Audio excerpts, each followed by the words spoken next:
Live on DAZN Worldwide, April 26th, Eubank Jr versus Benn. Buy now at DAZN.com/boxing.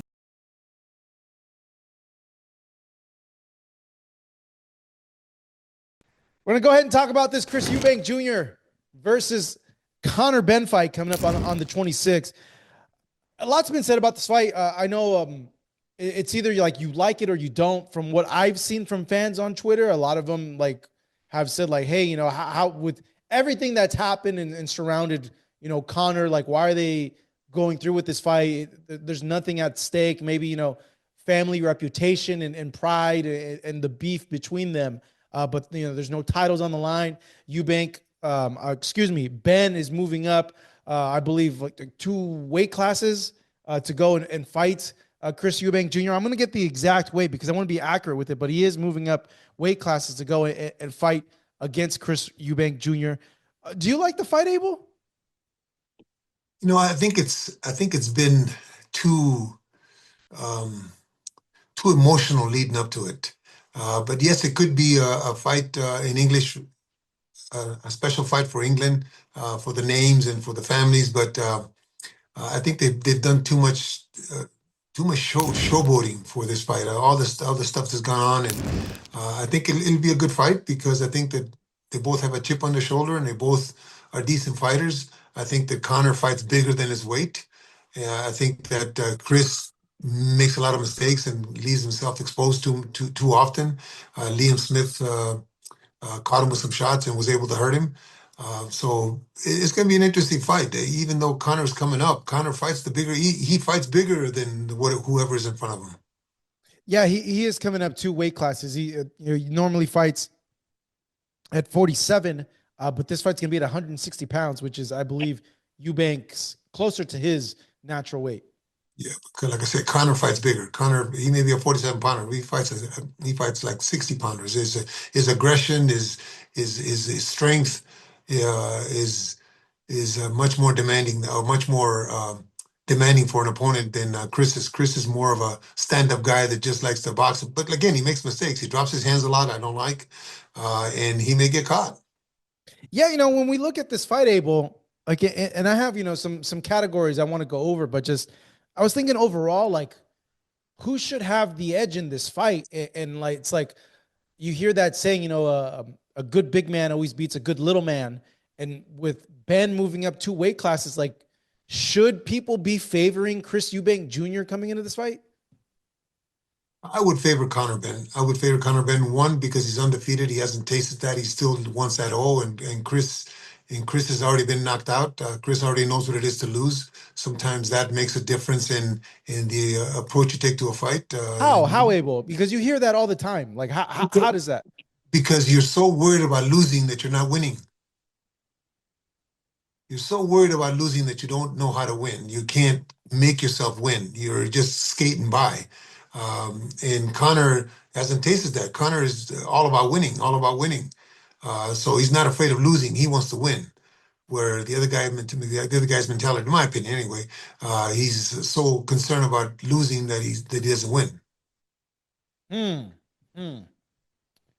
Yeah, I don't know because what was that? It's a good fight.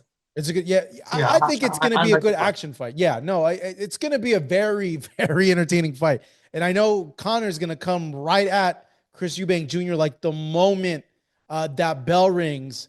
He's going to have to control his aggression. He's going to have to control his emotions. I know there's been a lot of just built up anger in the build up to this, especially with him slapping him with the egg and all that. Yeah, a lot of times when that happens, it ends up being a dull fight. I don't think there's no way. I don't think so. Yeah. But again, I think that you're going to be looking at Conor Benn as being the smaller guy. He's going to be so much stronger than Chris Eubank because Chris really doesn't use his strength. He tries to use his boxing ability. He's got a nice jab. But he drops his hands and he's tries to be on his toes and tries to do things that is not going to be good against a Conor Benn. Conor Benn is going to attack from the first bell to the last bell, and he's going to push him around and muscle him around and foul him, and it's going to be an ugly fight. Okay, with that being said, then do you foresee Conor stopping Chris? He stops him late. Oh wow, okay. And that's based on what you said, the defensive disabilities of Eubank Jr. with him dropping his hands and Conor just constantly going at him, going at him, going at him. Yeah, with Liam Smith, he kept dropping his hands right before he dropped him, dropping his hands all the way down to his waist. I mean, not just dropping them just below his chin to his waist, and was moving his body up and down like a Muhammad Ali, trying to egg Liam on. And I think that Conor is a little stronger. May not be the puncher, but he's a little stronger, and he's going to land some shots with your hands down like that. And he's going to be on him. He's going to be on him like white on rice. Yeah, no, that's what I like about. That's what makes him entertaining for me is his style. Like he just comes out. He's like a bull. Yeah, I don't like all the antics before the fight, but I know it's going to be a good fight. I bet it's going to be a good fight. All right, Abel. Well, let's go ahead and break it down category by category here. In the category of power, who has the power advantage in this? I would say Conor because he tries to hit you harder. Okay. I would say Chris because he's the bigger guy, just naturally bigger. Yeah, but he's not really a puncher. He's more of a boxer. He stops guys with boxing ability. Conor stops them because of his aggression and because he throws a lot of punches and because he's on you, like I said, throughout. I think overall the stronger guy from a functional sense and an athletic sense is Conor Benn. He's just a solid, strong guy. Like, I don't know. I just know that body type from wrestling. I wrestled guys with that body type, and they're just very, very strong guys. He's Pitbull Cruz, only better. Yeah. When it comes to speed, Abel, who do you think has the advantage there? I have to give it to Chris. Why? Just because he delivers more freely his punches. I think that they come out with a little more snap, a little more. What's the right word I want to use? He's just a better boxer that has freedom in his punches. Where Conor throws they're not forced, but they're like meant to, like really trying to kill you, and those tend to be sore. I think if like you're basing like speed on how quick one or the other throws their punches or in combinations. Like I see what you're saying. Let me interrupt you. Remember Muhammad Ali in that interview when he said, "Watch, I'm going to hit you with a jab 3 times." Okay, ready? Did it hurt? Like, you know what I'm saying? Like, see them. Like Muhammad Ali never threw his punches hard. He threw them fast. And I think that Eubank has that kind of a thing. I'm not comparing it to Muhammad Ali, obviously, but he has that kind of, when he throws his punches, he just throws them a little quicker. Okay, yeah, I would just, when I've seen both of them on the bags, I just feel Chris is a little bit quicker, but also I know you hate this, Abel. I know that you hate the whole fast twitch thing. No, I don't hate it. I like that actually because I like victims. You like victims? I need opponents, man. And listen, the bags don't hit back. Yeah. But I would also agree with you on the speed part, giving it to Chris Eubank Jr. On defense now, I think I know the answer to this, but Abel, who would you give the defense advantage to? Conor Benn. Yeah. Not because he's better defensively, but because the other guy just makes mistakes. Obvious mistakes. Hands are down. What else do you notice? I just think he tries to be too cute. And I think Conor's defense is his offense is most of his defense. His offense is most of his defense. All right. In the category of technique, who do you think has like the better technique, the more polished guy when applying their craft in the ring? Chris Eubank Jr. Yeah. And why do you say that, Abel? I just think he's more stylish. He's more, you wouldn't call Pitbull Cruz and Conor Benn and guys that fight that kind of style to be stylish. I think that they're both very skilled. Obviously, good pedigree, but I think Chris just looks better as a boxer. If he wasn't to drop his hands and if it was just to box and just to dance around and use his skills that he does have, he'd look better. He'd be more effective.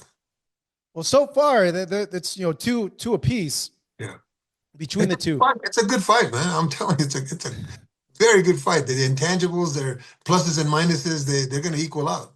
Yeah, well, let's see here. Let's see who ends up with the more advantages. We have a few more categories left, Abel.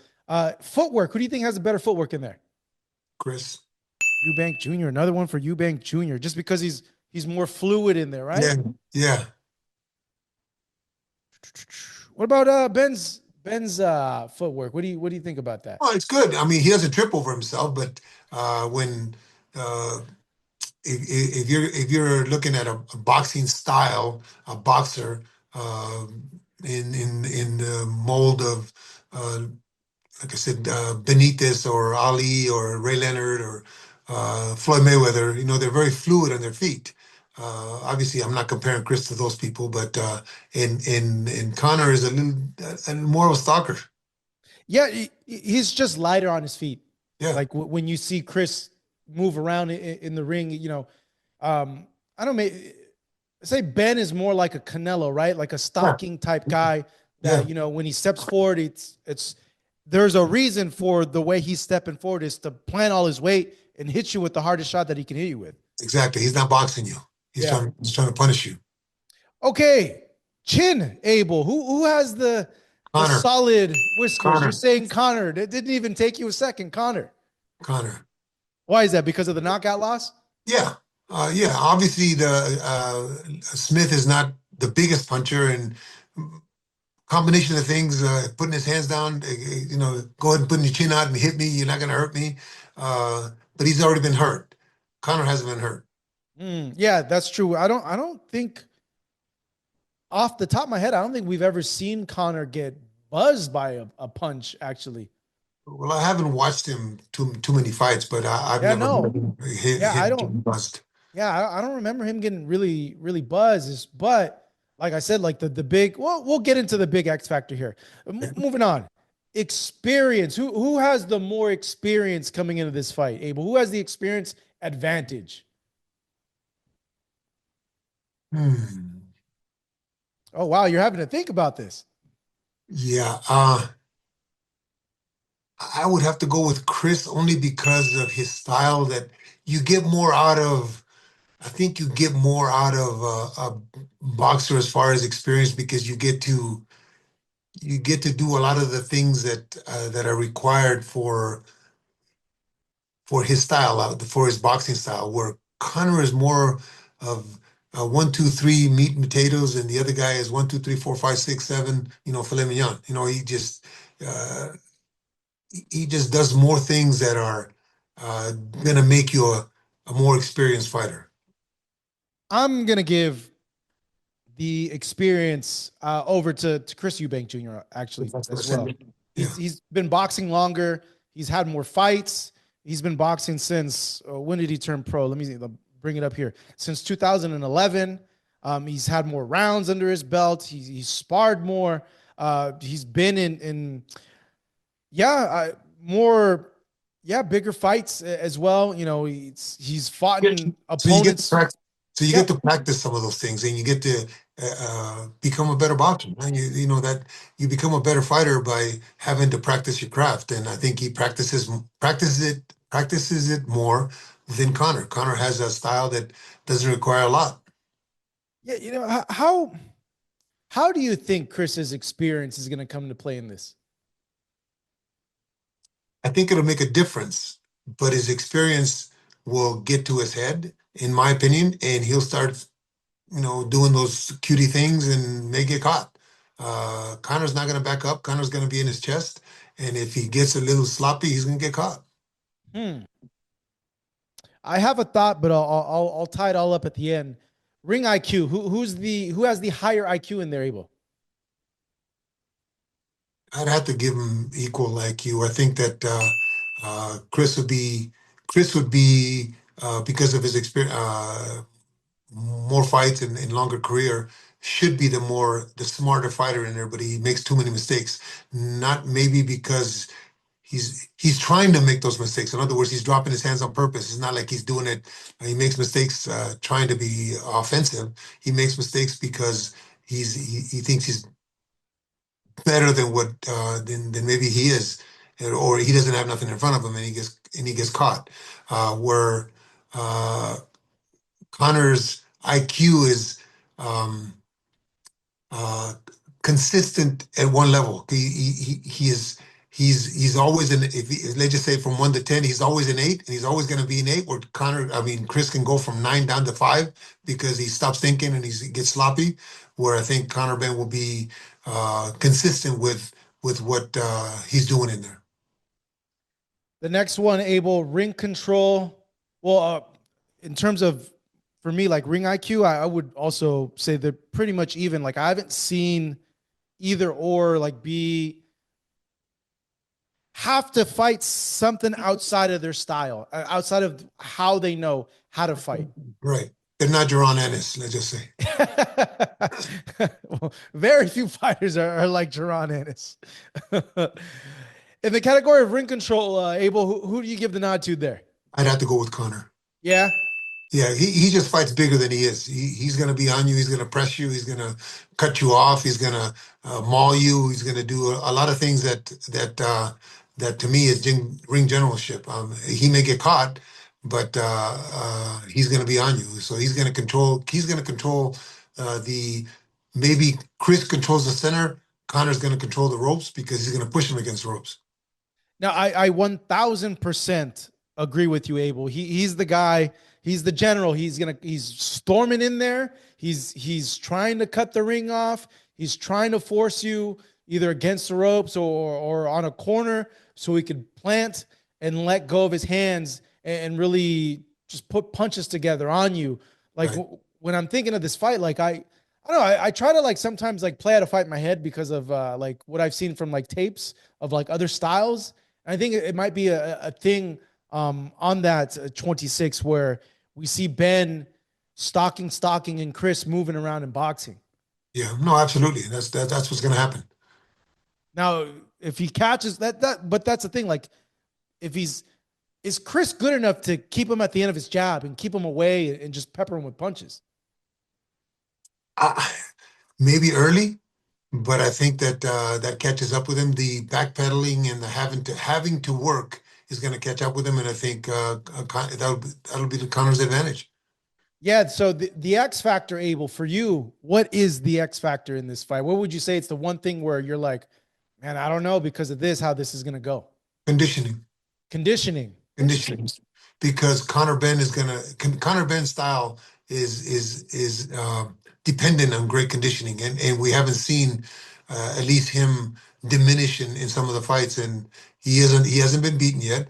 Where the other guy maybe has run out of gas in his fights. I really haven't seen his losses other than the Liam Smith fight. And if he doesn't have great conditioning, it'll catch up with him because this guy's going to be on him. Conor's presence in front of his face is going to be tiring for Chris, and if he's not in good shape and can't keep him off, then he's going to get caught. Okay, so the X factor for you is Conor's conditioning. I would say for me, like I go back to the original thing that I mentioned is the two weight classes, the size. Like Eubank Jr. is just a bigger guy. He's fought bigger guys. He's gotten hit by bigger guys. He punches, we would think, with more power and authority than the guys that Conor has faced. Like we don't know how he's going to react to the size. Yeah, well, like I said at the beginning of this talk about these two guys, Conor fights bigger than he is. Conor fights like a middleweight in a welterweight division. His pressure and his aggression and all that that's why I say not that he's fatter or weighs more or anything like that. It just his style just fights bigger. Let's see here. It's pretty even on these things that we have here. Yeah, it's how many do you have for Conor? 1, 2, 3, 4, and even. 4 and even, and then for Eubank you have 1, 2, 3, 4 even, and then the X factor. So you have slightly Conor Benn ahead of Chris Eubank Jr. in this. Ultimately, Abel, you feel that Conor Benn is going to go in there. I believe this is what you said earlier and get a knockout, right? And maul him. He's going to maul him and just punch at him and hit him. And while he's doing this, Chris will make a mistake and he'll get caught and he'll go down. Wow. I just hope it's an entertaining fight. I just hope it's one where they're both engaged because we're hyping it so much with what we expect given like the builders of the fight. And I know sometimes like fights don't, or anything in general, like when you hype up a movie, you hype up a TV show, it doesn't live up to the expectations. Like I want to say that this is going to live up to it. I think so, but you know what? Don't be surprised if it's a foul-filled fight. Oh, okay. What? Because of Connor's style. Just because they're so pissed off. Yeah. And there's so much bad blood, the family bad blood, the bad blood between them, the expectations, the not wanting to look bad for family reputation. I think that it'll come down to some points being taken off of one or the other, but it will be foul filled. Which gets me thinking, if they both make a good showing, if they go ahead and run it back, and create a little series out of it. Oh, that would be great, wouldn't it? It'd be great for their pocketbooks, that's for sure. No, listen, I'm a coach, man. Listen, I want them to have 2-3 fights. Make some money. That means that their coaches are going to make money. Get that percent. Absolutely. Get the coaches to make some money. Well, I'm sure everybody's going to be happy then. The networks, the coaches, the promoter, everyone's going to be like, yeah, I don't care about them. I only care about the coaches. So you're picking Conor Benn via a knockout. Late. Would it surprise you if Eubank pulls it out via knockout? No, it wouldn't surprise me. That's why our scores were real tight there. I mean, our evaluations were real tight there. So no, I wouldn't be surprised. But then they can run it again. Yeah, let's see what happens. I am excited for this one. I am very interested to see like the outcome and how those first few rounds are going to be, and how Conor's able to take the punch and the speed of Eubank Jr. Because if there's one thing that Eubank Jr. has is he has that like stingy type of punch, like where it's quick, and there is some mustard behind it. We'll see if it works against Conor Benn. We'll see. That if fight goes down. Others, we'll see if it works against Conor Benn. That fight goes down April 26th at the Tottenham Stadium in London. Abel, good catching up with you. I do just want to touch on one last thing with you. I gave you props at the top of the show. Back in the mix training, you had a good win with Filip Hrgović. What offers are coming in? How do you see him now fitting or refitting in the heavyweight picture? I think this was a very important win for Filip. It puts us back in the mix, heavyweight mix. Of course, there's a lot of fights out there for him. There's a big fight on the 12th of July. Hopefully, we're on that card. I don't know yet. I haven't been contacted. So if we are, then he'll be coming to camp soon. But there's a lot of big names out there we could fight. George Joyce was at the top of a lot of lists. So by beating him, puts us in his place. So who knows? Hopefully, the next couple of weeks will tell. Yeah, that 12th show is rumored to be the rematch between Usyk and Dubois that will happen. Yeah, I read that today. Actually, I read that today on I think on Facebook. But that's at Wembley Stadium. That's a big show. I'm sure that there's going to be a lot of big names on there. I sure would like to be included in that with Filip. Who makes sense? Who do you think? Who would you like? I don't know. There's a lot of. I believe Filip in the IBF is number 4 or number 5. The one above him is a guy named Frank Sanchez, and then above him there's Egi Agafaba, the Nigerian kid. F.A. Ajagba. Yeah, and then there's one above him, the German guy. I don't think the German guy would fight somebody. Agayet, right? Yeah, he's waiting for the title shot. And Effie was supposed to fight Bacoli, so I don't know, the guy above us or the guy below us. I don't know who's below us. But that would be a good fight. I just want to be included on that card, man. Why is that? Just because now that I'm back in it, I want to be included in those fights. Yeah. The big stadium fights. Of course, yeah. Yeah. What was that? I think it said Wembley on the it's rumored to be at Wembley. I was there for the Joshua Dubois fight, And yeah, it's the stadium shows when they pack them out like that. It's different. It's different. Like it sticks with you. You're just kind of like, holy crap! Like, how is there like this many people here to see this? You know, it's a cool experience. Yeah, I've never been I've never fought at Wembley. I mean, we've done all the other big stadiums, or arenas, but never at Wembley. That would be interesting. So I got my fingers crossed. Yeah, when you guys that was Sheffield, right? When you guys fought against Kel. Yeah, Sheffield. Yeah. Okay, yeah. That was a big stadium. That was what like how many people there? Oh, fuck, I don't remember. I don't remember. I think I want to say like 30, 40, or even more. Yeah, well, Wembley is big. Wembley is a soccer stadium, right? It's a soccer stadium. Well, so is Sheffield, I believe, too. But no, yeah, the Wembley is, I think it's up to 100,000. Oh, wow. Yeah, because it's the national stadium, so it's different there. Yeah, that's for sure. That would be interesting. Yeah, yeah. Well, good stuff, Abel. We'll go ahead and catch in with you next week for another breakdown of this Ryan Garcia Rolly Romero fight coming up. But for this, we're giving you the Ben Eubank Jr. preview. Abel, as always, thank you so much. Appreciate the time. It's very nice talking to you. Same here.